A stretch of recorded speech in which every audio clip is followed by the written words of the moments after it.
Admiral Brennan's voice cut across the security checkpoint like a blade. "Get her off my base. Now."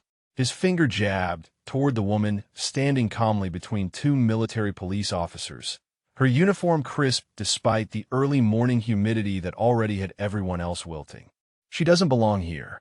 The MP's sergeant shifted uncomfortably, glancing between the Admiral's stern face and the woman's serene expression.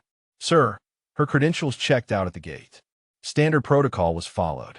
Brennan's jaw tightened as he stepped closer, close enough that his voice carried to the dozen personnel who had stopped their morning routines to watch. "I don't care what some computer says. Look at her. Does she look like she belongs on a classified naval air station?" His eyes swept dismissively over her slight frame, taking in details that confirmed his assumptions. "Probably wandered in from town, thinking she could get a tour."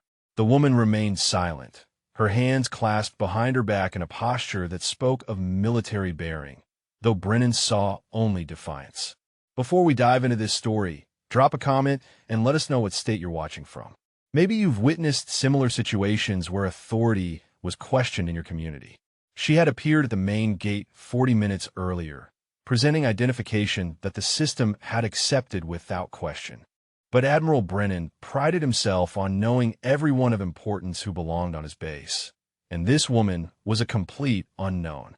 Her uniform bore no visible rank insignia he recognized, no unit patches that meant anything to him, no indication of purpose or authorization beyond the plastic card that had somehow fooled the gate scanner. Master Chief Rodriguez approached cautiously, having overseen base security for 12 years. "Admiral, the gate log shows proper clearance codes. High-level authorization, actually. Maybe we should verify through." Brennan cut him off with a sharp gesture. "High-level authorization? For her?" He studied the woman again, noting her calm breathing, her steady gaze that never wavered from some point beyond his shoulder. She was young, probably mid-20s, with the kind of unremarkable appearance that would blend into any civilian crowd. Nothing about her suggested the sort of clearance that would grant access to one of the Navy's most sensitive installations. "Ma'am," the MP sergeant addressed her directly. "Can you state your business here today?" For the first time, she spoke. Her voice was steady, carrying clearly in the morning air without any trace of nervousness or irritation. "I'm reporting for assignment as directed." Her words were precisely articulated, each syllable crisp and professional. Brennan scoffed audibly. "Assignment? What assignment? I approve all personnel assignments to this base personally." His voice rose slightly, ensuring the growing crowd of onlookers could hear his authority being exercised. "Nobody reports here without my direct knowledge and approval." The woman's expression didn't change, but something flickered in her eyes. A brief assessment, as if she were calculating something. "Sir, my orders come through channels that—" "Channels?" Brennan interrupted, his voice taking on the tone he used when addressing junior officers who had overstepped their bounds. "The only channels that matter on this base run through me." He turned to the security team. "Process her out. Full escort to the gate. And I want to report on how this security breach occurred." Master Chief Rodriguez tried once more. "Admiral, perhaps we should contact." The Admiral's glare silenced him immediately. "The only contact we're making is to whoever issued her fraudulent credentials. This is exactly the kind of security lapse that gets bases shut down and careers ended." His attention returned to the woman, who stood motionless as if carved from stone. "You can explain your presence here to civilian authorities." The MPs moved to flank her, their expressions uncomfortable but professional. The woman offered no resistance, simply nodding once as if accepting an inevitable outcome. As they began walking toward the processing building, Admiral Brennan felt the satisfaction of crisis averted and authority maintained. Behind him, conversations resumed in hushed tones. Personnel scattered back to their duties, but several lingered, watching the small procession with expressions that ranged from confusion to concern. A few of the older NCOs exchanged glances that spoke of years of experience and intuition, suggesting something wasn't quite right about this situation. The morning sun climbed higher, burning off the coastal fog that had shrouded the base at dawn. In 6 hours, Admiral Brennan would learn exactly how catastrophic his assumptions had been. But for now, he strode back toward his headquarters building, confident that he had protected his base from an obvious security threat and demonstrated the kind of decisive leadership that had earned him his position. The woman walked calmly between her escorts, her pace unhurried and her breathing steady. To anyone watching closely, her composure seemed less like resignation and more like the patience of someone who understood that truth had a way of revealing itself, regardless of temporary obstacles or misguided authority. 2 hours earlier, Lieutenant Commander Thorne had been standing in the base communications center when the first signs of trouble appeared. She had arrived before dawn, following protocols that most personnel never saw, carrying orders sealed in diplomatic pouches that required specific clearance levels to even acknowledge their existence. The night shift communications officer, Petty Officer First Class Martinez, had processed her initial check-in without question. Her credentials had triggered automatic notifications to several departments, but those notifications moved through channels that bypassed normal base command structure. Standard procedure for her type of assignment, though Martinez had no way of knowing the significance of what he was witnessing. Admiral Brennan had discovered her presence purely by accident. He had arrived early for his morning briefing, a habit that had served him well throughout his career, when he noticed unusual activity in the communications center. Through the reinforced glass windows, he observed a woman he didn't recognize working at a classified terminal, her fingers moving across keys with the efficiency of someone completely familiar with systems that took most operators months to master. Who authorized her access? Brennan had demanded when he burst through the door, causing 3 night shift operators to snap to attention. Martinez had tried to explain the proper procedures, showing him the authorization codes that had appeared on a screen, but Admiral Brennan was already focused on what he considered an obvious security violation. The woman had turned from her terminal calmly, meeting his furious gaze with an expression that showed no trace of guilt or surprise. "Sir, I'm operating under direct orders from Naval Special Warfare Command. My presence here is authorized through appropriate channels." Brennan had studied her more closely then, taking in details that reinforced his growing conviction that something was seriously wrong. Her uniform was regulation, but showed subtle differences that he couldn't immediately identify.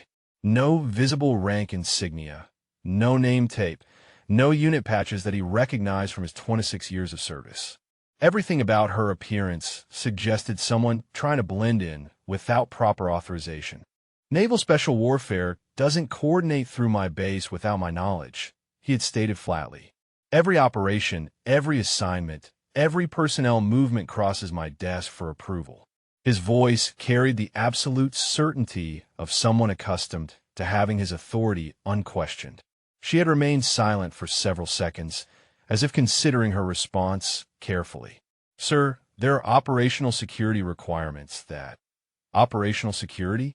Brennan had interrupted, his voice rising to ensure everyone in the communications center understood the gravity of the situation. "The best operational security on this base is making sure unauthorized personnel don't gain access to classified systems."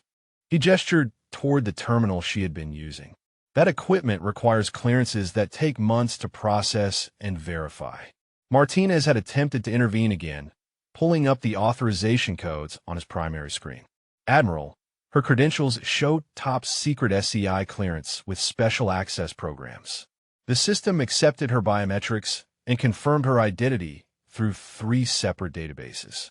Brennan had barely glanced at the screen, his attention fixed on the woman whose calm demeanor he interpreted as arrogance. "Systems can be compromised. Credentials can be forged. But physical security depends on human judgment and experience." He stepped closer, using his considerable height advantage to emphasize his authority. "What I see is someone who doesn't belong here, trying to access information she has no business seeing." The woman had finally spoken again, her voice maintaining the same steady tone despite the increasing tension. "Sir, I understand your concerns about base security. However, my mission parameters require—" "Mission parameters?" Brennan had cut her off again, turning to address the communications staff directly. Document everything. I want a complete record of what system she accessed, what information she viewed, and how long she was here undetected. This is exactly the kind of incident that triggers security investigations and congressional hearings. Senior Chief Hernandez, the communications center supervisor, had approached cautiously. Admiral, perhaps we should contact NavSpec headquarters to verify. Brennan's glare had silenced him immediately.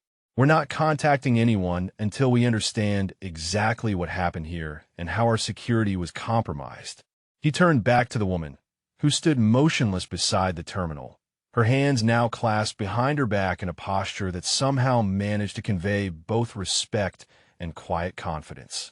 You'll accompany security personnel for processing and questioning.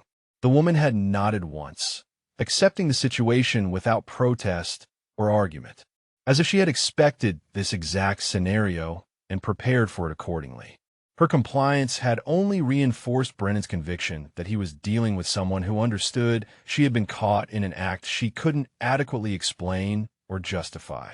Within 30 minutes, the entire incident had escalated beyond the communications center. Security personnel had been summoned, reports had been filed, and Admiral Brennan had made the decision that led to the confrontation at the main gate. His certainty that he was protecting his base from a serious security threat had only grown stronger as he considered the implications of unauthorized access to classified systems.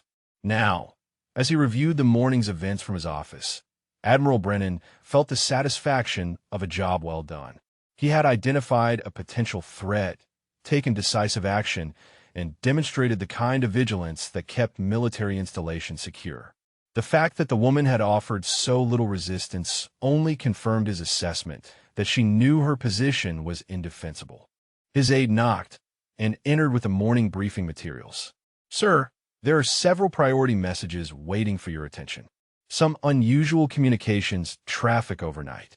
Brennan waved dismissively. "Handle the routine items. I need to focus on this security incident and make sure all proper protocols are followed."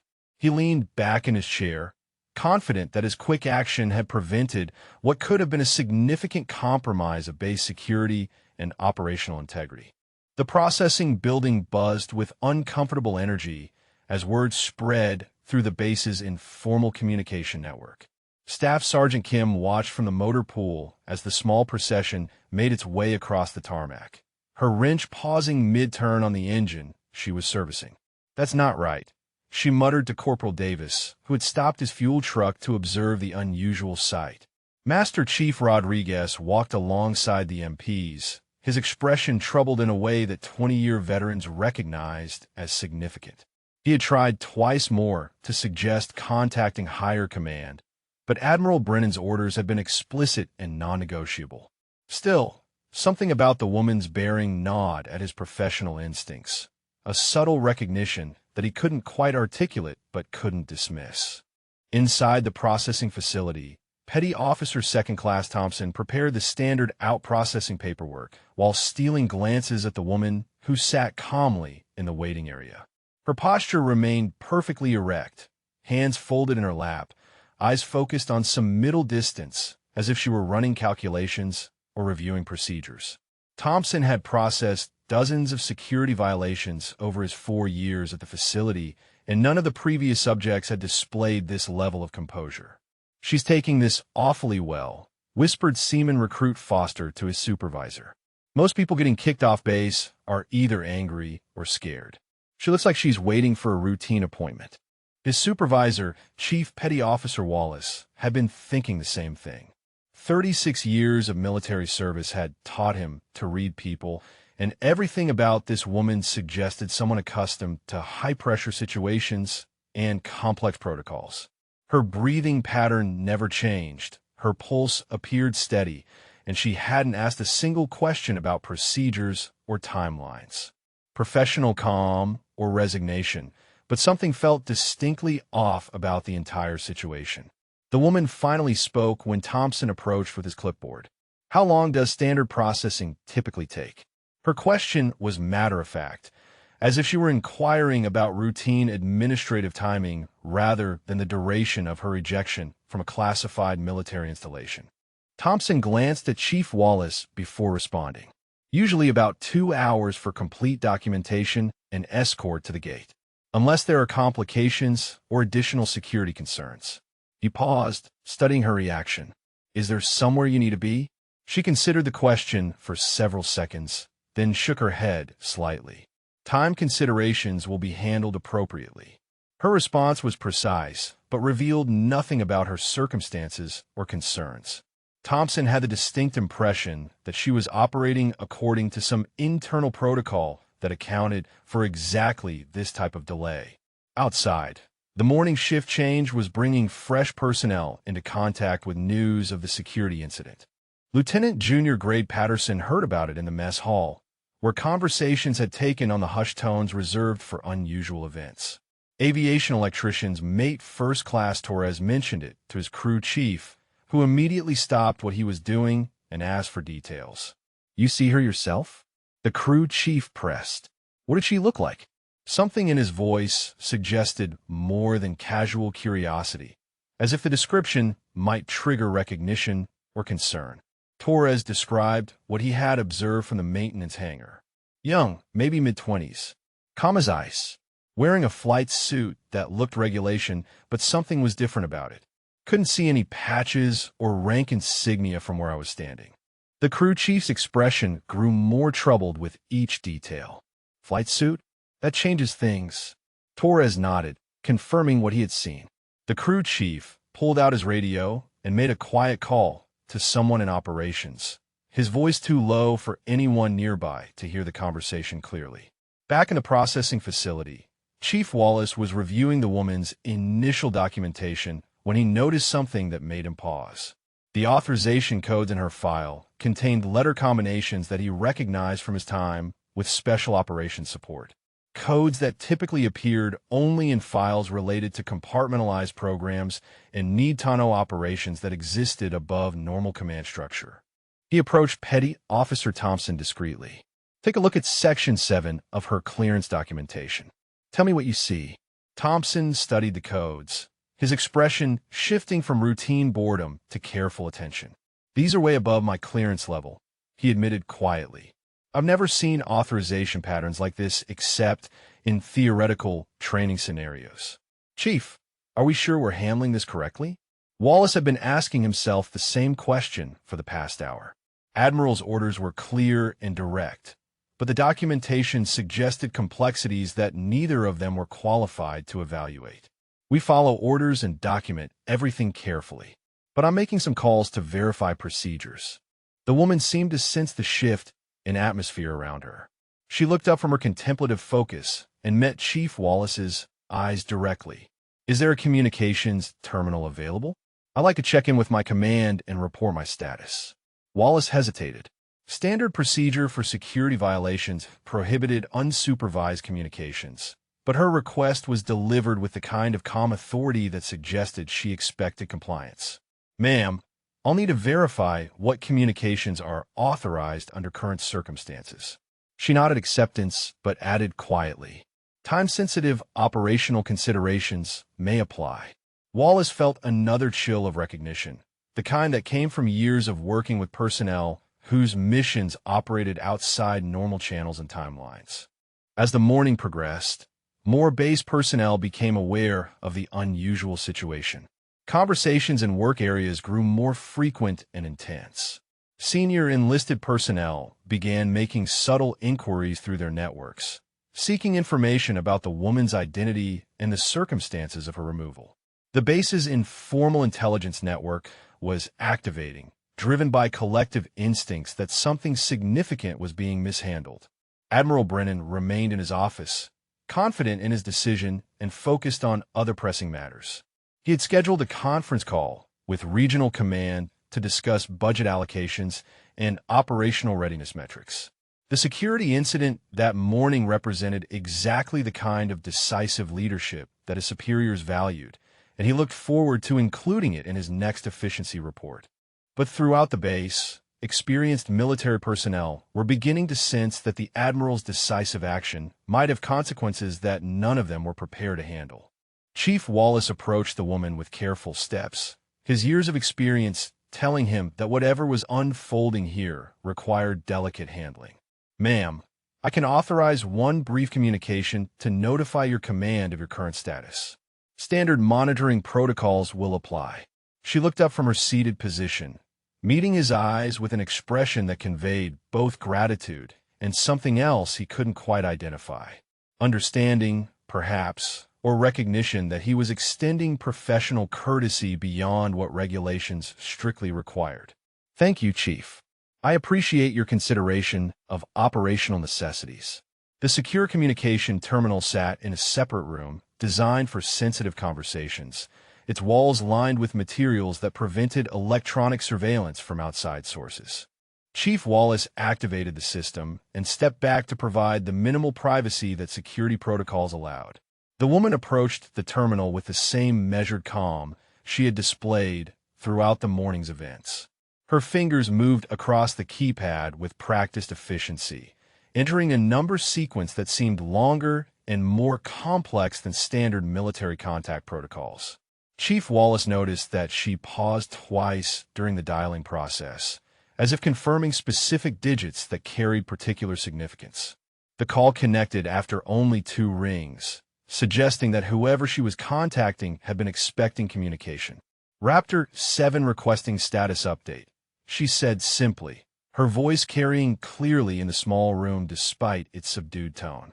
Chief Wallace felt something shift in his understanding, though he couldn't immediately identify why those 2 words had triggered such a strong reaction.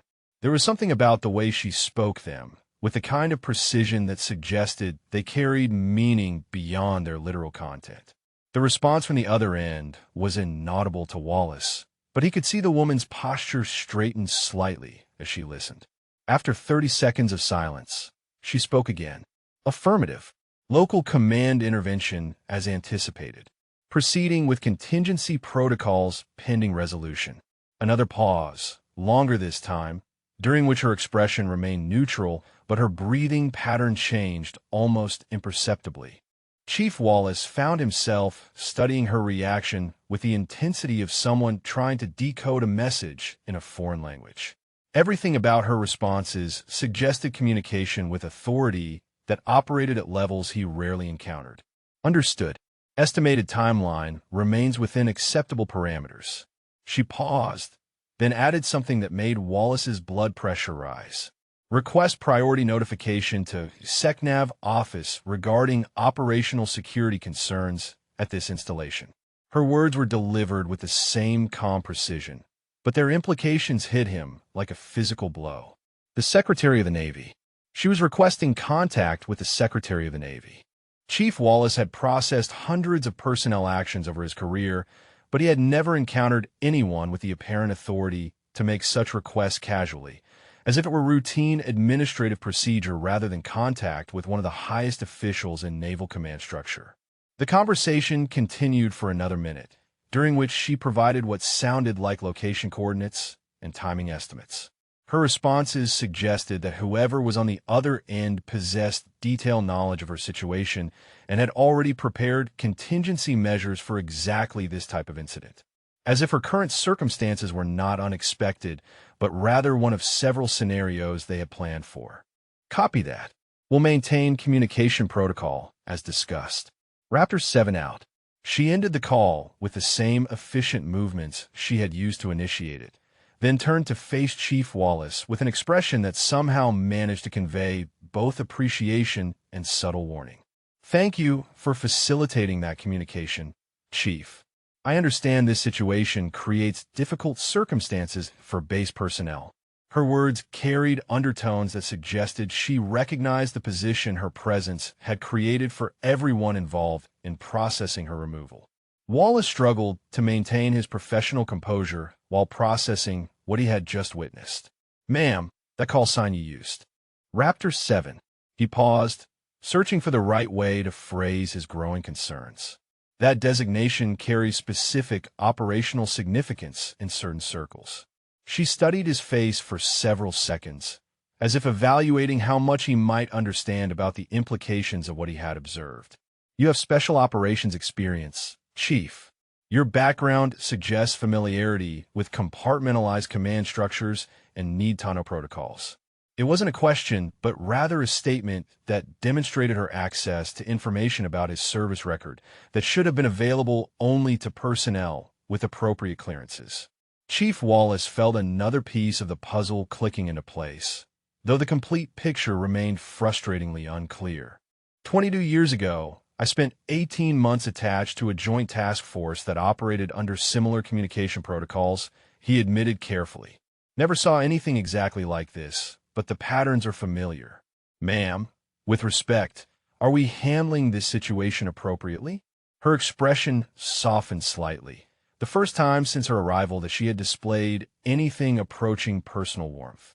Chief, you're handling this situation exactly as your training and experience dictate. The complications aren't of your making, and they'll be resolved through appropriate channels. Wallace nodded, but his professional instincts were screaming warnings that he couldn't ignore. Ma'am, that call you just made. The people you contacted, they're going to take action based on what's happening here. He hesitated, then pressed forward. Should I be preparing my personnel for unusual activity or inquiries?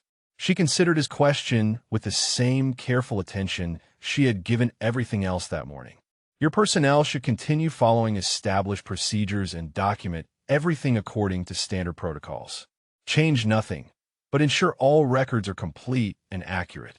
Her advice carried the weight of someone who understood that documentation and proper procedures would provide protection when higher authorities began investigating current events. Chief Wallace realized that he was receiving guidance from someone who had experience with situations where command decisions came under intense scrutiny from levels far above local base command. As they prepared to return to the main processing area, she spoke once more. Chief, you've demonstrated exceptional professionalism throughout this situation. That will be noted in appropriate reports. Wallace understood that her words carried implications beyond simple appreciation for courtesy. Someone would be evaluating how base personnel had handled her removal, and his actions would be subject to review by authorities he preferred not to imagine. The morning sun was climbing toward its peak as they emerged from the communication room, but Chief Wallace felt as if the temperature around the entire base had somehow shifted. Whatever was set in motion by that phone call was beyond his control or influence, but his instincts told him that Admiral Brennan's decisive action was about to encounter forces that operated according to very different rules and priorities. Admiral Brennan leaned back in his executive chair, reviewing the morning's incident report with the satisfaction of someone who had handled a crisis with textbook precision.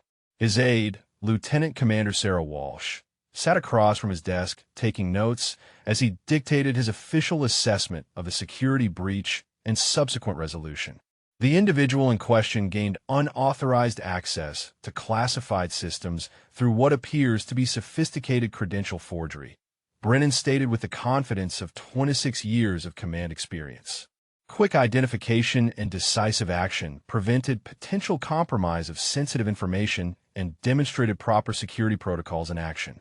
Walsh paused in her note-taking.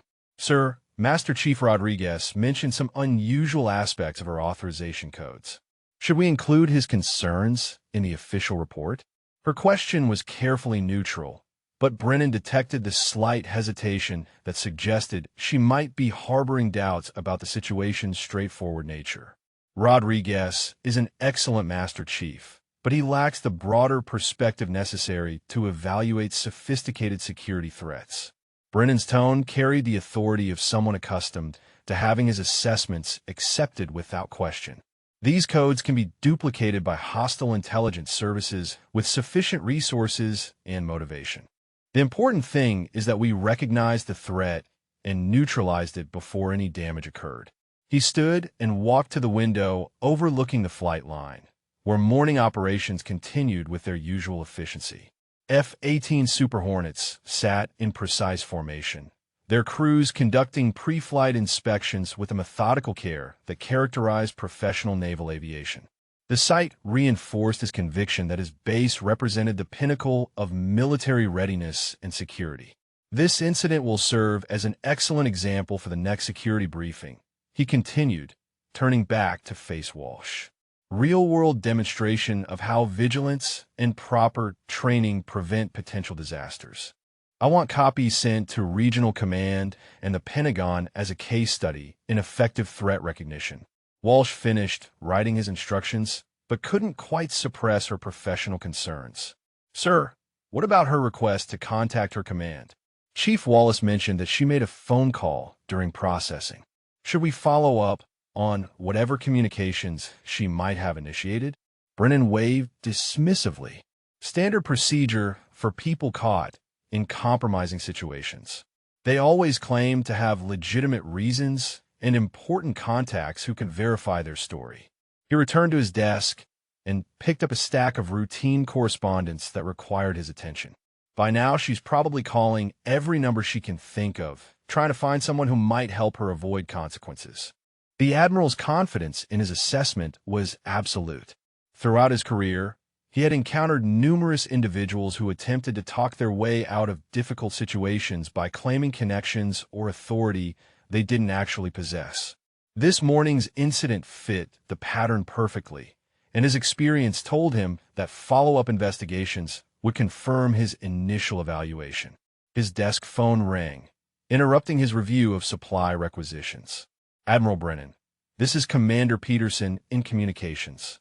We're receiving some unusual priority traffic this morning. Several encrypted messages with routing codes I haven't seen before. Should I forward them to your attention immediately? Brennan glanced at his schedule, noting that he had a conference call with regional procurement in 30 minutes. Route them through normal channels unless they're marked urgent operational. I'm dealing with the security incident from this morning and don't have time for routine administrative traffic. Peterson's voice carried a note of uncertainty. Sir, these messages seem to be related to personnel inquiries. Multiple sources asking about base status and recent activity. The routing suggests they're coming from fairly high levels. The Admiral paused, considering whether this represented connected concerns or simple coincidence. Morning security incidents often triggered routine inquiries from various oversight offices, particularly when they involved potential intelligence threats. Administrative procedure required notification of multiple agencies, and those agencies typically responded with standard information requests. Document everything and prepare briefing materials if needed, but don't interrupt normal operations for routine follow-up inquiries. Brennan's instructions reflected his understanding of how security incidents propagated through military bureaucracy. Multiple offices would want reports, explanations, and assurances that proper procedures had been followed. After ending the call, he turned his attention back to Lieutenant Commander Walsh. Make sure our documentation is exemplary. This incident demonstrates exactly the kind of proactive security measures that distinguish well-run installations from those that allow problems to develop. His voice carried the pride of someone who viewed the morning's events as validation of his command philosophy. Walsh gathered her notes and prepared to leave, but something about the situation continued to trouble her professional instincts. Sir, should we contact NAVSPEC War headquarters directly to verify whether they have any personnel unaccounted for, just to eliminate any possibility of miscommunication or administrative error? Brennan's expression hardened slightly. Commander, we've already established that her claimed affiliation was fabricated. Naval Special Warfare Command doesn't deploy personnel to my base without coordinating through proper channels. He gestured toward his desk, which contained communication logs and operational schedules that demonstrated his comprehensive awareness of all authorized activities. Spending time chasing false leads only validates the deception and wastes resources that should be focused on legitimate security concerns. His certainty was reinforced by years of experience with command protocols and interagency coordination. Special operations personnel operated according to strict guidelines that required advance notification and approval from base commanders. No legitimate mission would involve unannounced arrival and unauthorized access to classified systems, regardless of what credentials or stories might be presented to justify such actions. As Walsh left his office to prepare the required documentation, Admiral Brennan felt the deep satisfaction that came from crisis management executed with professional excellence. His quick recognition of the threat, decisive action to neutralize it, and thorough follow-up procedures demonstrated exactly the kind of leadership that had earned him his current position and would undoubtedly factor into future promotion considerations. The base around him continued its normal operations, with personnel focused on their assigned duties and responsibilities. Morning flight operations proceeded on schedule. Maintenance crews serviced aircraft according to established timelines, and administrative offices processed routine paperwork with their usual efficiency. The security incident had been contained and resolved without disrupting any essential functions or compromising operational readiness. By evening, Admiral Brennan expected to have complete documentation ready for review by his superiors, along with recommendations for enhanced security measures that would prevent similar incidents in the future. The day's events would become part of his command legacy, demonstrating his commitment to maintaining the highest standards of security and operational integrity. The first encrypted transmission arrived at 1,147 hours, routing through communication channels that Petty Officer Martinez had never seen activated during his 4 years manning the base's primary communication center. The message header contained priority codes that made his terminal emit a soft chime, reserved for traffic requiring immediate attention. But when he attempted to access the content, his clearance level proved insufficient. Martinez called over Senior Chief Hernandez, who had been monitoring routine radio traffic from the adjacent console. "Senior Chief, I've got priority traffic coming in on channels I can't access. The routing codes look like they're coming from somewhere in the Pentagon, but the encryption is beyond my clearance level."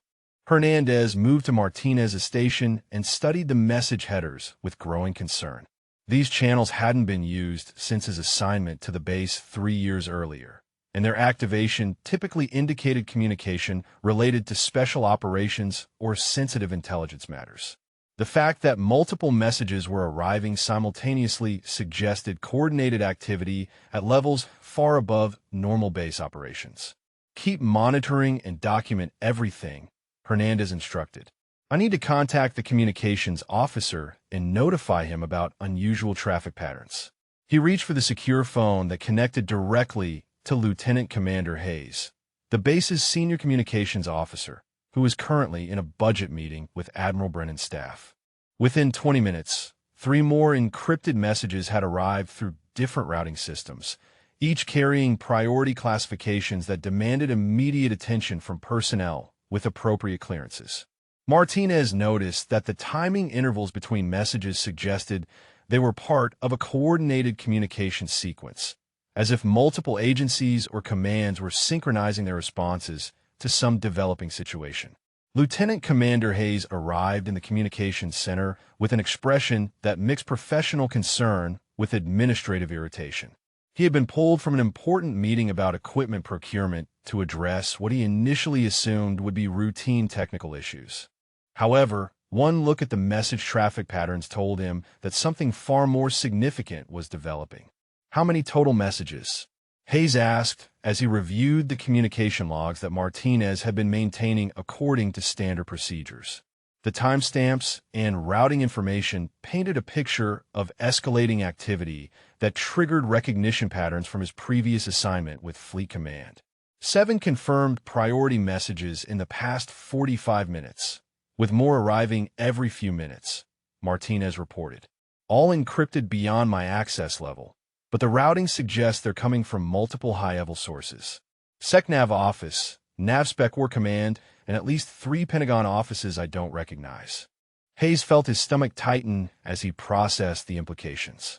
Communications traffic of this volume and classification typically preceded significant operational changes or investigations that could affect entire command structures. He had seen similar patterns during his tour with Pacific Fleet, when senior officers faced career-ending scandals or major security incidents required immediate response from Washington. "Give me Admiral Brennan's aid immediately," Hayes ordered. "He needs to be informed about this communication activity before it escalates further." As he spoke, Two more priority messages arrived simultaneously, their electronic chimes creating an urgent rhythm that seemed to emphasize the growing intensity of whatever situation was developing. Martinez placed the call to Lieutenant Commander Walsh while continuing to monitor incoming traffic. The message volume was increasing steadily, with new arrivals every 3 to 5 minutes from sources that represented some of the most powerful offices in the Department of Defense. The coordination required to generate this level of simultaneous communication suggested planning and authority that operated well above base command level. Senior Chief Hernandez approached with a printout of message headers that he had been analyzing for patterns. "Sir, these routing codes include several that I recognize from Joint Task Force operations. The kind of traffic that moves when special operations personnel are involved in sensitive situations." His voice carried the weight of experience with classified operations that most base personnel never encountered. Hayes studied the patterns that Hernandez had identified, noting routing sequences that suggested communication between Special Operations Command, intelligence agencies, and senior Department of Defense officials. The volume and sources indicated that whatever was driving this traffic had captured attention at the highest levels of military and government leadership. Lieutenant Commander Walsh's voice came through the intercom system connecting to Admiral Brennan's office. "Communications Center to Admiral's office. We have priority traffic requiring immediate attention." Multiple encrypted messages from senior command levels. There was a pause before Brennan's voice responded, carrying the irritation of someone interrupted during important administrative work. "Can this wait 30 minutes? I'm reviewing the security incident documentation and preparing reports for regional command." Hayes grabbed the microphone himself. "Sir, this is Lieutenant Commander Hayes. The traffic volume and routing patterns suggest this may be related to this morning's security incident. Multiple Pentagon offices and NAVSPECWAR Command are sending priority communications simultaneously." Another pause, longer this time, during which Hayes could hear muffled conversation from the Admiral's office. Then Brennan's voice returned, sounding slightly less certain than before. "Route copies of message headers to my office immediately. I'll review them and determine appropriate response procedures." As Hayes prepared the requested information, Martinez announced the arrival of 3 more priority messages, bringing the total to 14 encrypted communications in less than 2 hours. The timing and coordination suggested that someone with extraordinary authority had initiated a comprehensive review of the morning's events, mobilizing resources across multiple agencies and command structures. Senior Chief Hernandez pulled Hayes aside quietly. "Sir, I've seen this pattern twice before in my career. Both times it preceded the arrival of investigators with enough authority to shut down entire operations and relieve senior officers immediately. Whatever happened this morning, it's triggered response mechanisms that operate at levels most of us never see." Hayes nodded grimly, understanding that they were witnessing the early stages of what could become a career-defining crisis for everyone involved. The woman who had been escorted off base that morning had somehow initiated a cascade of official attention that suggested her identity and authority were far beyond anything Admiral Brennan had recognized or anticipated. The communications center continued receiving priority traffic at increasing intervals, each message adding to the growing sense that forces beyond their control or understanding were mobilizing in response to the morning's security incident.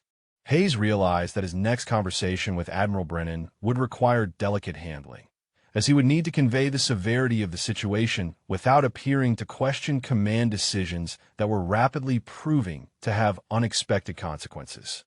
As afternoon approached, the electronic chimes announcing priority message arrivals had become a constant background sound, creating an atmosphere of mounting tension that affected everyone in the communications center. Whatever chain of events had been set in motion by that morning's phone call was gaining momentum with each passing hour, drawing attention from sources that had the power to transform routine security incidents into matters of national significance. The first phone call came directly to Admiral Brennan's private line at 1,322 hours, bypassing all normal communication protocols and reaching him while he was reviewing supply manifests with his logistics officer. The caller identified himself as Captain Richardson from the Office of the Secretary of the Navy, his voice carrying the crisp authority of someone accustomed to immediate compliance with his requests. Admiral Brennan, I'm calling regarding personnel movements at your installation this morning. We need immediate clarification about an individual who was processed for removal from your base. Richardson's tone was professionally neutral, but something in his phrasing suggested that this was not a routine administrative inquiry. Brennan straightened in his chair, gesturing for his logistics officer to step outside while he handled what appeared to be follow-up questions about the security incident. Yes, Captain. We had a security breach early this morning involving unauthorized access to classified systems. The individual was identified, contained, and removed according to standard protocols.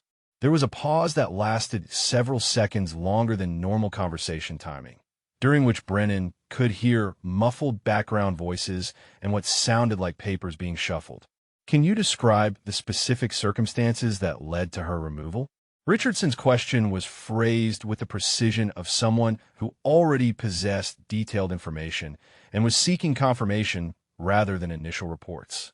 She gained access to our communications center through fraudulent credentials and was discovered operating classified equipment without proper authorization. Brennan's confidence in his assessment remained strong, though he noticed that Richardson had referred to the individual as female without being provided that information. When confronted, she could not provide adequate justification for her presence or activities. Another pause, this one accompanied by what sounded like keyboard typing in the background. Admiral, what authorization codes were associated with her credentials? Richardson's voice had acquired a subtle edge that suggested the answer to this question carried particular significance. Brennan realized he didn't have the specific codes memorized, though he had reviewed them briefly during the morning's incident. The codes appeared to be sophisticated forgeries designed to mimic legitimate special operations authorizations. My security personnel documented everything according to proper procedures. I see. Richardson's response was non-committal, but Brennan detected a shift in tone that made him slightly uncomfortable. Admiral, we're going to need copies of all documentation related to this incident forwarded immediately to my office. All security logs, personnel records, and communication transcripts. This is a priority request. The call ended abruptly, leaving Brennan staring at the phone with the first stirrings of uncertainty about the morning's events. Captain Richardson's level of interest and the specificity of his questions suggested knowledge that went beyond routine follow-up inquiries. The request for complete documentation implied that someone with significant authority was conducting a thorough review of his decisions. Before he could fully process the implications of the first call, his aide knocked and entered with an expression of barely controlled anxiety. Sir, I have Rear Admiral Thompson from NavSpecWare headquarters holding on line 2. He says it's urgent and directly related to this morning's security incident. Brennan felt his confidence waver slightly as he accepted the second call. Rear Admiral Thompson was a name he recognized from Joint Operations briefings, an officer whose authority extended across multiple command structures and whose involvement suggested that the morning's incident had captured attention at the highest levels of naval special operations. Admiral Brennan, this is Rear Admiral Thompson. I understand you removed one of my personnel from your base this morning. Thompson's voice carried the controlled intensity of someone managing a crisis that threatened to escalate beyond acceptable parameters. I need immediate clarification about the circumstances and current status of Lieutenant Commander Elena Vasquez. The name hit Brennan like a physical blow. Lieutenant Commander. The woman he had dismissed as an unauthorized intruder held a rank that placed her within his peer group, with authority and responsibilities that made his assumptions about her status catastrophically wrong. Moreover, Thompson's reference to her, as his personnel indicated, that she was indeed affiliated with Naval Special Warfare Command. Sir, the individual in question could not provide adequate verification of her authorization or mission parameters. Brennan's voice had lost some of its earlier certainty, replaced by the careful tone of someone beginning to realize that his confident assessment might have been based on incomplete information. Lieutenant Commander Vasquez is currently involved in a classified operation that requires minimal communication and maximum operational security. Thompson's explanation carried implications that made Brennan's stomach tighten. Her presence at your base was authorized through appropriate channels, though those channels operate above normal base command visibility for security reasons. The reality of what he had done was beginning to penetrate Brennan's consciousness. He had ejected a legitimate naval special warfare officer who was conducting authorized operations under classified protocols that he hadn't recognized or understood. The confidence that had sustained him throughout the morning was dissolving rapidly as he processed the magnitude of his error. Sir, her credentials showed no visible rank insignia or unit identification that I could verify through normal procedures. Brennan's attempt to justify his actions sounded weak even to himself, as he realized that special operations personnel often operated under cover identities that deliberately obscured their true status and authority. That's correct, Admiral. Lieutenant Commander Vasquez was operating under deep cover protocols that specifically require the absence of normal military identifiers. Thompson's voice carried the patience of someone explaining basic operational security to a junior officer. Her mission parameters included contingencies for exactly this type of command interference. Command interference. The phrase struck Brennan with devastating clarity. What he had interpreted as decisive security leadership was being characterized as obstruction of legitimate special operations activities. His actions had not protected his base, but had instead compromised a classified mission that operated with authority from the highest levels of naval command. Thompson continued with information that completed Brennan's understanding of the catastrophic nature of his mistake. Lieutenant Commander Vasquez holds clearances that exceed those of most flag officers and is currently assigned to operations that report directly to the Secretary of Defense. Her removal from your base has triggered review procedures that involve multiple agencies and senior officials. As the implications of Thompson's words settled into his consciousness, Admiral Brennan realized that his career was facing its most serious crisis. The decisive action he had taken to protect his base had instead interfered with classified operations, embarrassed senior officials, and demonstrated exactly the kind of poor judgment that ended military careers abruptly and permanently.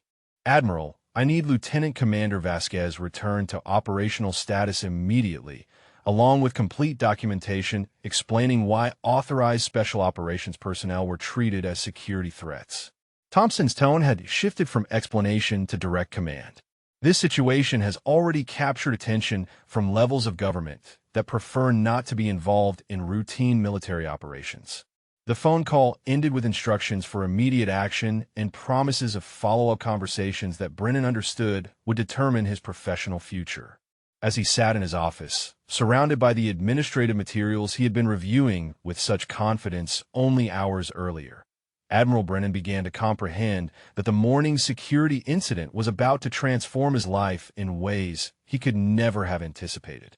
Senior Chief Hernandez was monitoring routine radio traffic when he heard it, a brief transmission that made him freeze at his console. The voice was conducting standard flight coordination with the tower, but embedded within the routine communication was a call sign that triggered immediate recognition from his tours with Joint Special Operations. Tower, this is Raptor 7 requesting priority landing clearance for immediate operational requirements.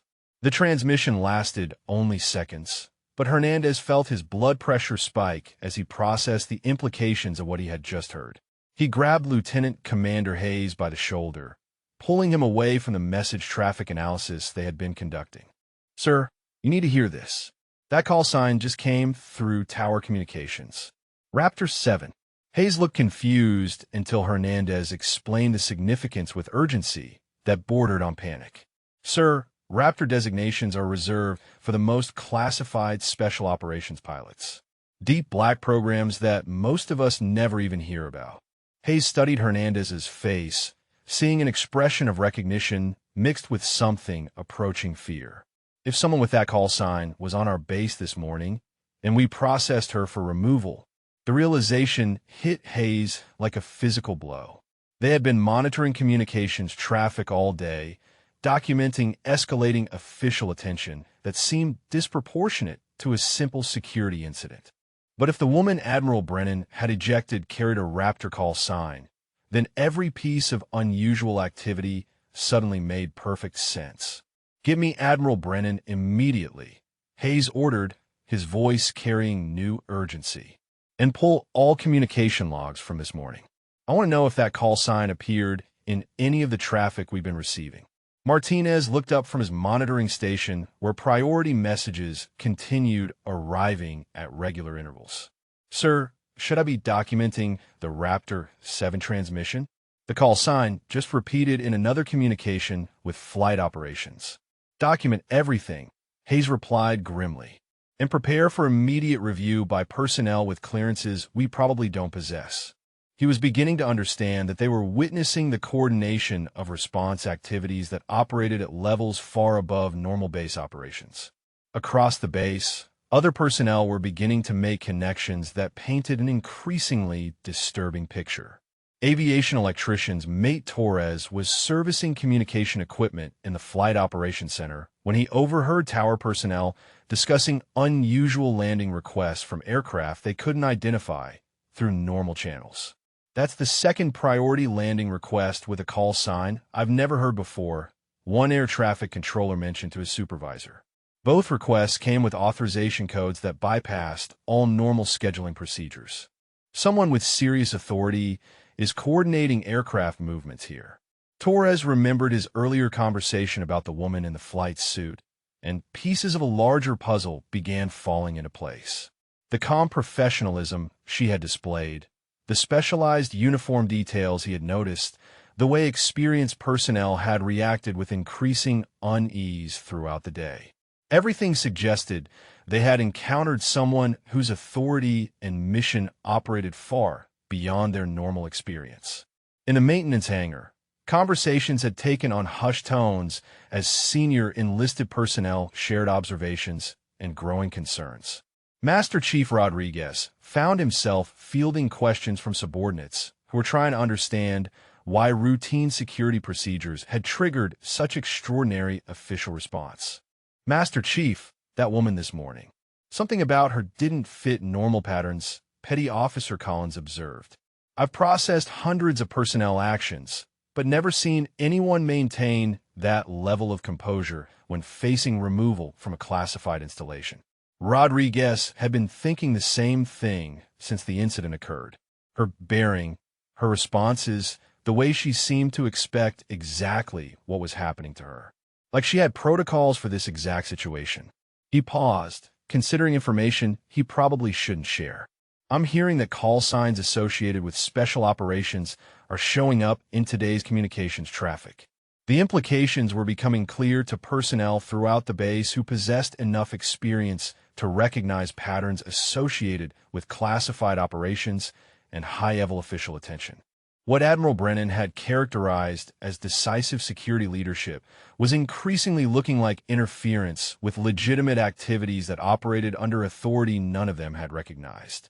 Lieutenant Commander Walsh knocked on Admiral Brennan's door with documentation that she hoped would provide clarity about the escalating situation. "Sir, I have the complete personnel files from this morning's incident, along with communication logs that might explain the unusual official interest we've been receiving." Brennan looked up from his desk, where he had been reviewing the phone conversations that were forcing him to reconsider every assumption about the morning's events. "What do the files show?" His voice carried none of the confidence that had characterized his earlier assessments. Walsh opened the folder with careful movements, as if handling material that might prove dangerous. "Sir, the authorization codes in her credentials include designators I had to research through classified databases. They're associated with special operations programs that operate under direct Pentagon oversight."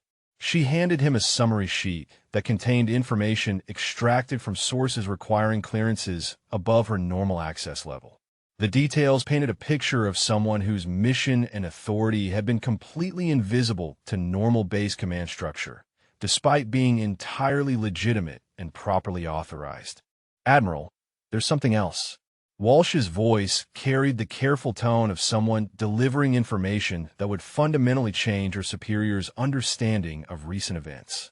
Her call sign appears in multiple classified communications from today. Raptor 7. That designation is associated with pilots who operate at the highest levels of special operations.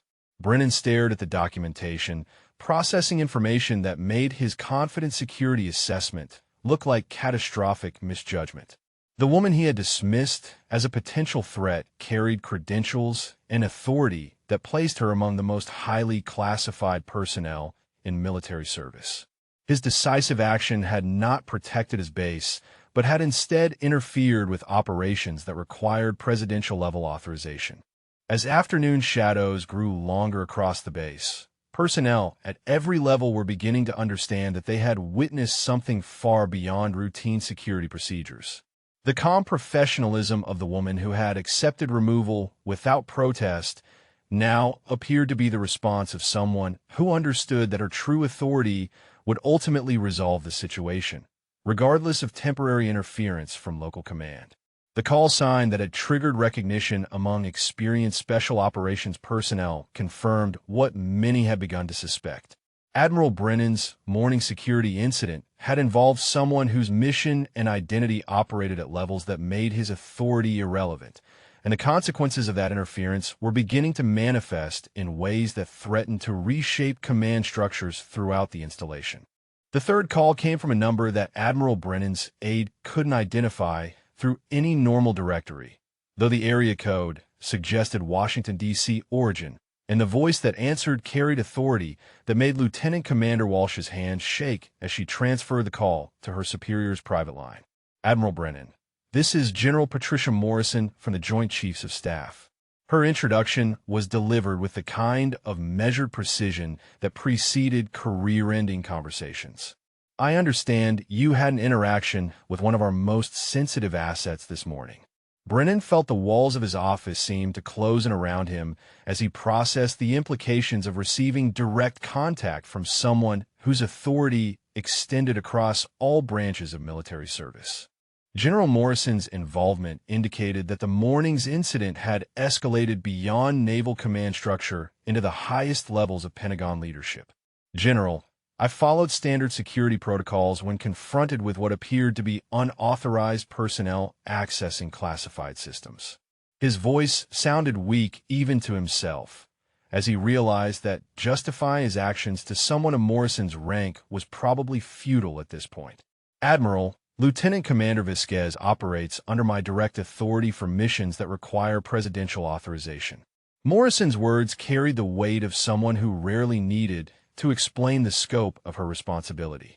When she was removed from your base, it triggered automatic notification systems that reached the highest levels of government. The reality of what he had done was becoming clearer with each official contact. Brennan had not simply ejected an unauthorized individual, but had interfered with operations that connected directly to national security priorities and presidential oversight. The confidence that had sustained him throughout the morning had completely evaporated, replaced by growing understanding of the catastrophic nature of his mistake. General, the individual provided no verification that I could authenticate through normal channels. Her credentials appeared to be sophisticated forgeries designed to gain unauthorized access. Brennan's attempt to maintain some justification for his actions sounded increasingly desperate as he spoke. Morrison's response carried the patience of someone who had dealt with similar misunderstandings before, though her tone suggested that patience was approaching its limits. Admiral, Lieutenant Commander Vasquez was operating undercover protocols specifically designed to prevent her true identity from being recognizable through normal command channels. Your inability to verify her status was intentional and necessary for operational security. As Morrison spoke, Brennan could hear background conversations and activity that suggested she was coordinating multiple responses to the situation his actions had created. The scope of official attention being focused on his base was becoming clear, and none of it appeared to be positive for his career prospects. We have aircraft inbound to your location with personnel who will be conducting immediate investigation of this incident. Morrison's voice had shifted from explanation to direct command. You will provide complete cooperation and access to all documentation related to Lieutenant Commander Vasquez's removal. The call ended with instructions that made clear Brennan's role had shifted from commanding officer to subject of investigation. As he sat contemplating the rapid deterioration of his situation, his aide announced that yet another high-ranking official was holding for immediate conversation. "Sir, I have Deputy Secretary of Defense Robert Chun requesting immediate contact." Walsh's voice carried the strain of someone who had spent the afternoon managing communications that exceeded her normal experience with senior government officials. Brennan accepted the call with the resignation of someone who understood that his career was facing its final crisis. Deputy Secretary Chen's voice carried authority that represented the highest levels of civilian defense leadership, and his involvement confirmed that the morning's incident had captured attention at the very top of government hierarchy. "Admiral Brennan, I'm calling to inform you that Lieutenant Commander Vasquez's mission carries direct authorization from the Secretary of Defense and operates under special access programs that require compartmentalized security." Chen's words were delivered with the precision of someone reading from official documentation. "Your interference with our operations has created a situation that requires immediate resolution at the highest levels of government." Chun continued with information that completed Brennan's understanding of how thoroughly he had misjudged the morning's events. "The President has been briefed on this incident, and we are implementing immediate measures to address the operational disruption your actions have caused." The mention of presidential involvement sent Brennan's remaining confidence into complete collapse. What he had interpreted as routine security leadership had somehow escalated into a matter requiring attention from the commander-in-chief, with implications that extended far beyond his base or even his branch of service. "Deputy Secretary, I was acting to protect classified information and maintain base security according to established protocols." Brennan's final attempt to justify his decisions sounded hollow even as he spoke, understanding that protocols designed for normal situations were inadequate when dealing with operations that transcended conventional command structures. "Admiral, established protocols assume that commanding officers possess sufficient clearance and operational awareness to recognize legitimate special operations personnel." Chen's response carried the implication that Brennan's limitations had been exposed by circumstances beyond his preparation or experience. As the afternoon progressed toward evening, the base had taken on an atmosphere of controlled crisis as personnel at every level recognized that extraordinary events were unfolding around them. Aircraft were arriving with unusual frequency, carrying passengers whose presence suggested investigation and oversight activities that operated far above normal base operations. Master Chief Rodriguez briefed his security personnel about expected arrival of officials with authority that exceeded local command structure. "Document everything according to the highest standards and provide complete cooperation with all requests." This situation has captured attention from levels of government that we rarely encounter. Throughout the base, experienced personnel were sharing observations and concerns about the escalating official response to what had initially appeared to be routine security procedures.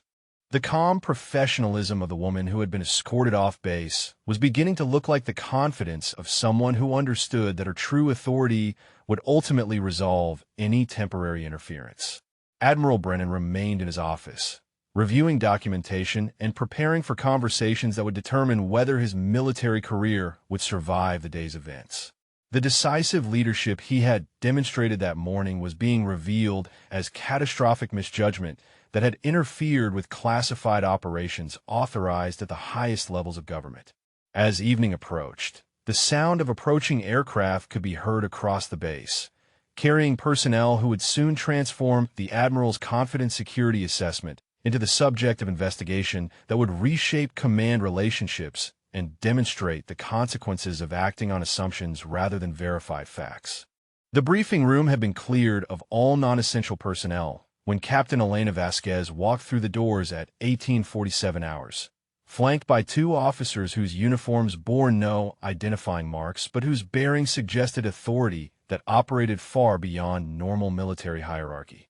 Admiral Brennan stood at attention as she entered, though protocol seemed inadequate for a situation that had evolved beyond conventional command relationships. Captain Vasquez moved with the same calm professionalism she had displayed during the morning's confrontation. But now her presence carried weight that transformed the entire atmosphere of the room. The flight suit she wore bore subtle markings that identified her as qualified on aircraft systems that most base personnel had never seen, and her bearing suggested someone accustomed to operating at the intersection of military operations and national security priorities. Admiral Brennan. Captain Vasquez addressed him directly, her voice carrying professional courtesy despite the circumstances that had brought them together. I believe we need to clarify some misunderstandings about this morning's events and establish procedures that will prevent similar incidents in the future. One of her escorts stepped forward, introducing himself as Colonel Marcus Webb from a joint task force that coordinated special operations across multiple agencies. Admiral, Captain Vasquez was conducting classified reconnaissance related to potential security vulnerabilities at strategic installations. Her mission required deep cover protocols that intentionally obscured her true identity and authorization. Brennan felt his understanding of the morning's events undergo complete transformation as the scope of her actual mission became clear. What he had interpreted as unauthorized intrusion was revealed as legitimate security assessment conducted by someone whose authority to evaluate base operations exceeded his own command responsibility. Captain, I was operating according to established security protocols when confronted with what appeared to be unauthorized access to classified systems. Brennan's attempt to maintain some justification for his actions carried the desperation of someone whose career was disintegrating in real time. Vasquez nodded with understanding that somehow made his situation feel worse rather than better. Admiral, your response was exactly what we expected from competent base security.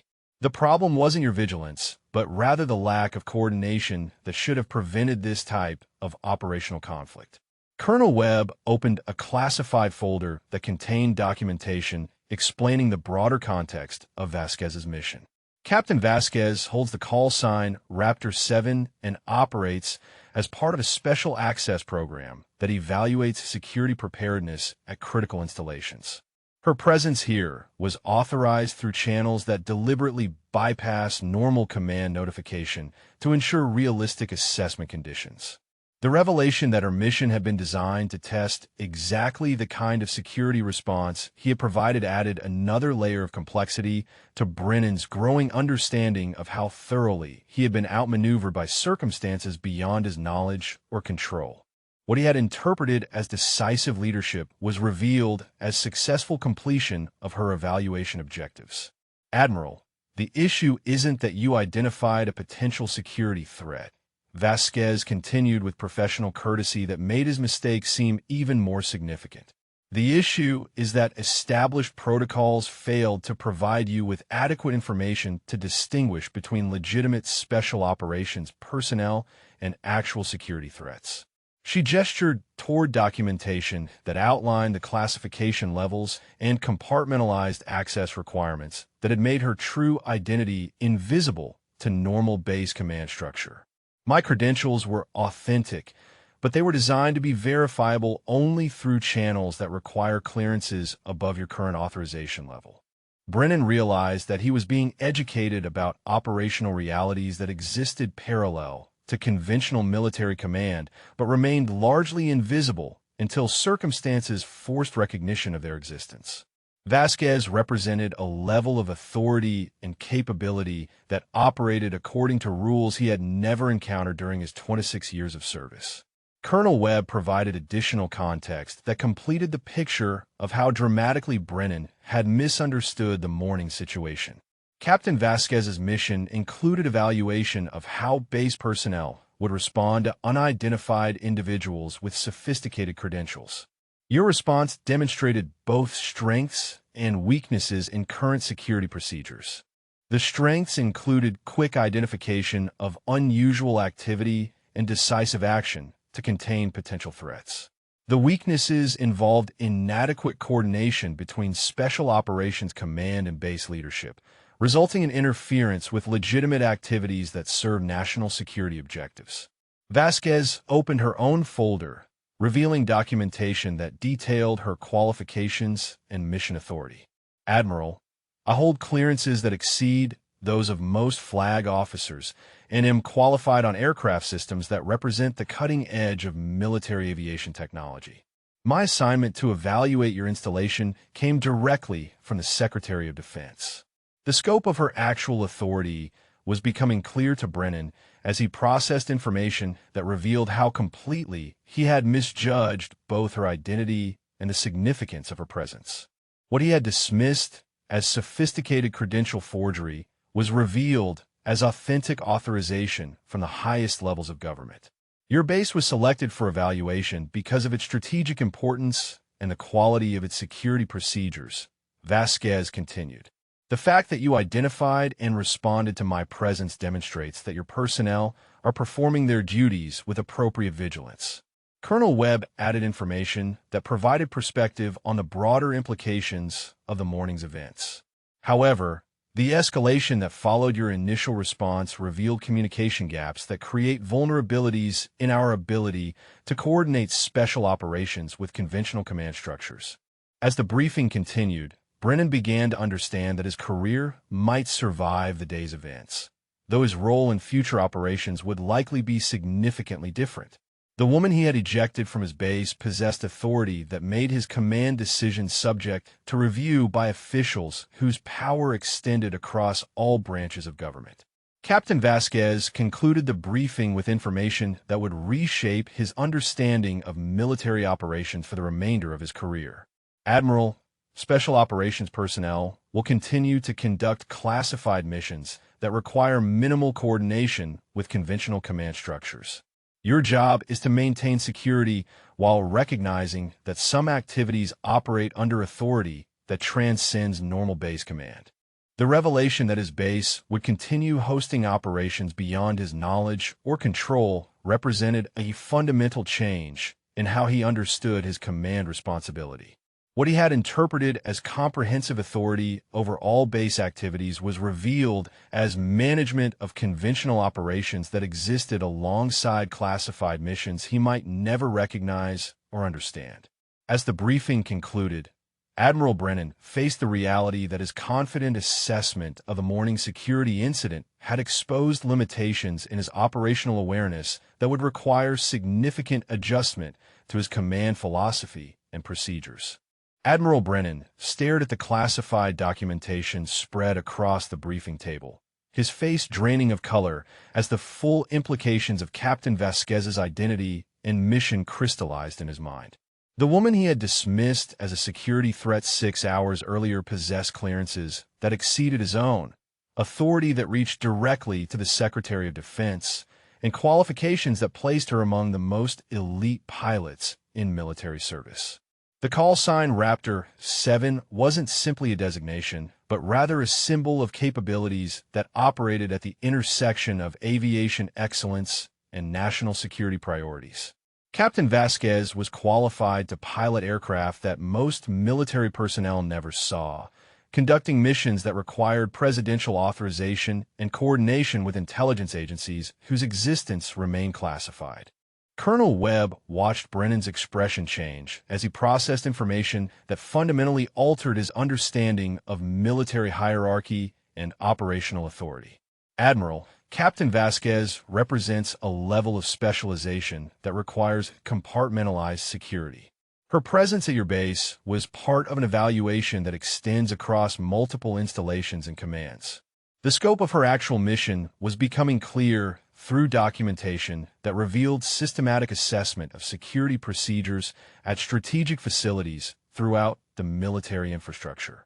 What Brennan had interpreted as isolated intrusion was revealed as one element of comprehensive evaluation that served national defense priorities at the highest levels.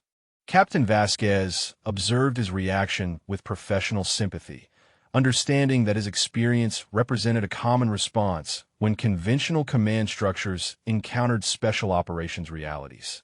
Admiral, The communication gaps that created this situation are exactly what my evaluation was designed to identify and address. Brennan's hands trembled slightly as he reviewed documentation that detailed her qualifications and mission parameters. Years of confident command decisions were being called into question by the realization that entire categories of military operations existed beyond his awareness or authority, despite his senior rank and extensive experience. "Sir, are you all right?" Lieutenant Commander Walsh asked quietly, noting that her superior's complexion had shifted from normal coloration to an ashen pallor that suggested significant physical distress. The psychological impact of discovering that his decisive leadership had actually been interference with classified operations was clearly taking its toll. Brennan managed a weak nod, though his voice carried none of its earlier authority when he spoke. "Captain Vasquez, I need to understand the scope of what happened here today. How many people know about this incident? And what are the long-term implications for my command?" The question revealed his growing awareness that the morning's events had consequences extending far beyond simple administrative correction. Officials at the highest levels of government had been involved in addressing his actions, and their attention would likely result in permanent changes to how his base operated and how his performance was evaluated. Colonel Webb provided context that completed Brennan's understanding of the crisis he had created. "Admiral, your actions this morning triggered automatic notification systems that reached the President, the Secretary of Defense, and the Joint Chiefs of Staff. When special operations personnel are compromised, the response is immediate and comprehensive. The revelation that presidential attention had been focused on his base because of decisions he had made with complete confidence was overwhelming. Brennan had never imagined that routine security procedures could escalate into matters of national significance. Yet his interaction with Captain Vasquez had somehow achieved exactly that result. Captain Vasquez offered information that provided some perspective on his situation, though it did little to reduce the magnitude of his error. "Admiral, similar incidents occur approximately once every 18 months when special operations personnel encounter commanders who lack appropriate clearance levels to recognize their authority."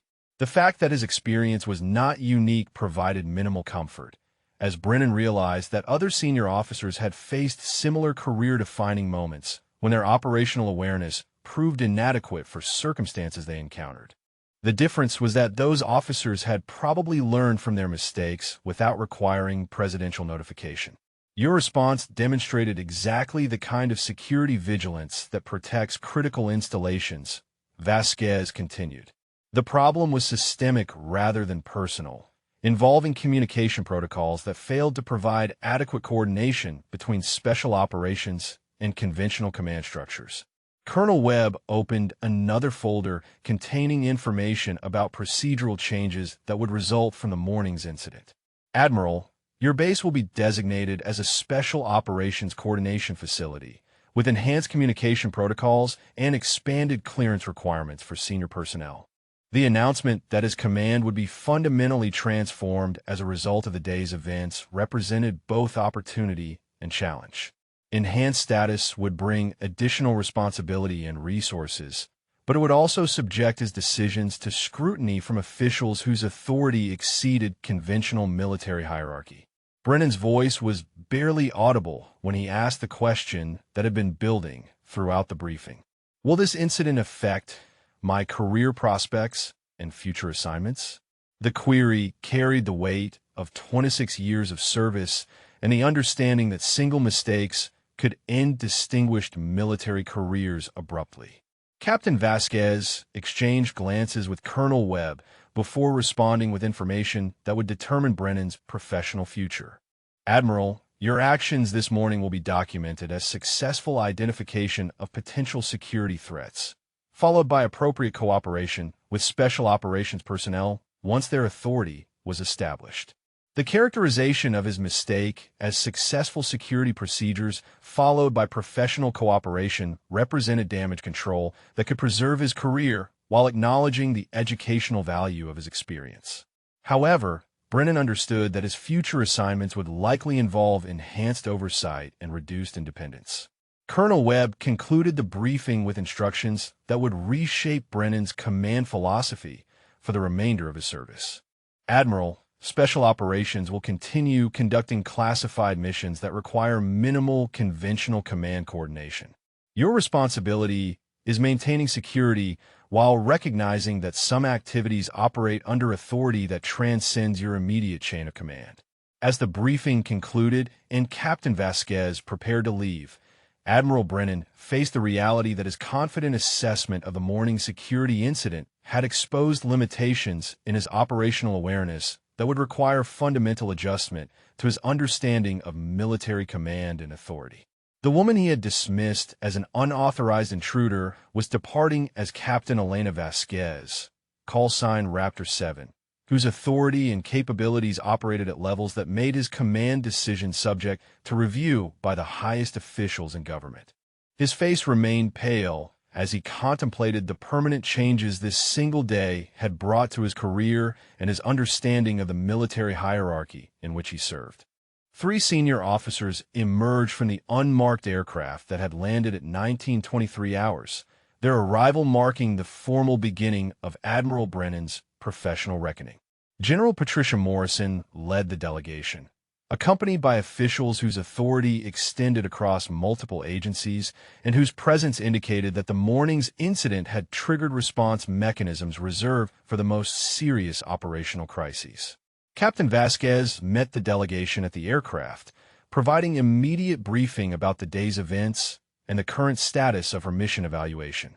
Her calm professionalism throughout the crisis had impressed even the senior officials who were accustomed to managing complex operational challenges under pressure. Admiral Brennan waited in his office, having spent the previous hour reviewing his career accomplishments and preparing for conversations that would determine whether his 26 years of distinguished service could survive a single day of catastrophic misjudgment. The documentation spread across his desk told the story of steady advancement and consistent performance ratings that now seemed inadequate preparation for the reality he faced. General Morrison entered his office with the bearing of someone who had conducted similar conversations throughout her career, though the specific circumstances of this incident required delicate handling due to the classified nature of the operations involved. Admiral Brennan, we need to discuss the events of today and establish procedures that will prevent similar incidents in the future. Brennan stood at attention, understanding that his response to this conversation would determine not only his immediate future, but also the long-term implications for his command and his reputation within the military hierarchy. General Morrison, I take full responsibility for the decisions I made this morning and the consequences that resulted from my actions. Morrison gestured for him to be seated, indicating that the conversation would be more complex than simple accountability assignment. Admiral, your actions this morning demonstrated both the strengths and limitations of current security protocols when they encounter special operations personnel operating under deep cover. The characterization of his mistake as a systems issue rather than personal failure provided some hope that his career might survive, though Brennan understood that significant changes to his command authority and oversight were inevitable. The confidence that had sustained him throughout his career had been permanently altered by the day's revelations. Captain Vasquez's evaluation identified several areas where enhanced coordination could prevent future incidents while maintaining the operational security requirements that make her missions effective. Morrison continued with information that would reshape how special operations coordinated with conventional command structures throughout the military. Your base will be designated as a Special Operations Coordination Facility with enhanced communication protocols and expanded clearance requirements for senior personnel.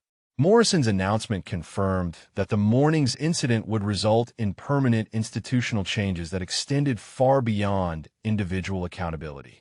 Admiral, this designation represents both additional responsibility and enhanced status within Naval Command structure. Your performance in managing these new requirements will determine your future assignment opportunities and advancement prospects. The message was clear that his career would continue, but under significantly different circumstances that would require adjustment to reduced independence and increased oversight. Brennan accepted the conditions with the understanding that alternative outcomes could have been far worse for someone who had interfered with presidential-level operations. Captain Vasquez approached his desk with documentation that detailed the enhanced security clearances and operational awareness training that would be required for his continued command. Admiral, your response this morning will serve as a case study for other commanders who may encounter similar situations in the future. The revelation that his mistake would become educational material for other senior officers was both humbling and somewhat reassuring, as it confirmed that his experience represented systematic challenges rather than unique personal failure. Other commanders would benefit from his painful education about operational realities that existed beyond conventional military awareness. General Morrison concluded the formal proceedings with instructions that would govern Brennan's future command philosophy. Admiral, Special Operations personnel will continue conducting classified missions with minimal conventional command coordination. Your responsibility is maintaining security while recognizing that some activities operate under authority that transcends normal base command. As the delegation prepared to depart, Captain Vasquez offered a final assessment that provided perspective on the day's events. Admiral, your security vigilance protected classified information and maintained base integrity according to established protocols. The gaps that created today's incident exist throughout military command structures and require systematic address. Her professional courtesy in characterizing his actions as successful security procedures, despite the complications that resulted, demonstrated the kind of leadership perspective that had earned her Special Operations designation and presidential-level authority. Master Chief Rodriguez assembled base personnel for notification about enhanced security protocols and expanded operational requirements that would result from their new designation as a Special Operations Coordination Facility. The changes would affect everyone on base, though most would never understand the specific events that had triggered such comprehensive institutional transformation. Throughout the base, personnel who had witnessed the morning's incident shared quiet conversations about the dramatic reversal and how the woman's removal had been characterized by senior officials. Her calm acceptance of Admiral Brennan's decisions was now understood as the confidence of someone who knew her true authority would ultimately resolve any temporary interference. As evening settled over the installation, Admiral Brennan remained in his office reviewing the documentation that would govern his future command responsibilities. The decisive leadership he had demonstrated that morning had evolved into a career-defining education about operational realities that existed beyond his previous awareness or authority. If this story resonated with you, drop a comment about what part impressed you most, or share if you've witnessed similar situations where hidden authority or capability was revealed under pressure. The woman he had dismissed as a security threat had departed as Captain Elena Vasquez, call sign Raptor 7, whose mission and authority operated at levels that made his command decision subject to review by the highest officials in government.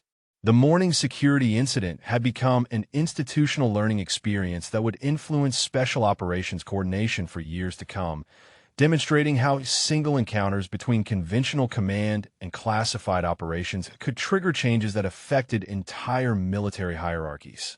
Admiral Brennan's confident assessment had been transformed into permanent recognition that his authority operated within systems whose full scope exceeded his previous understanding or control.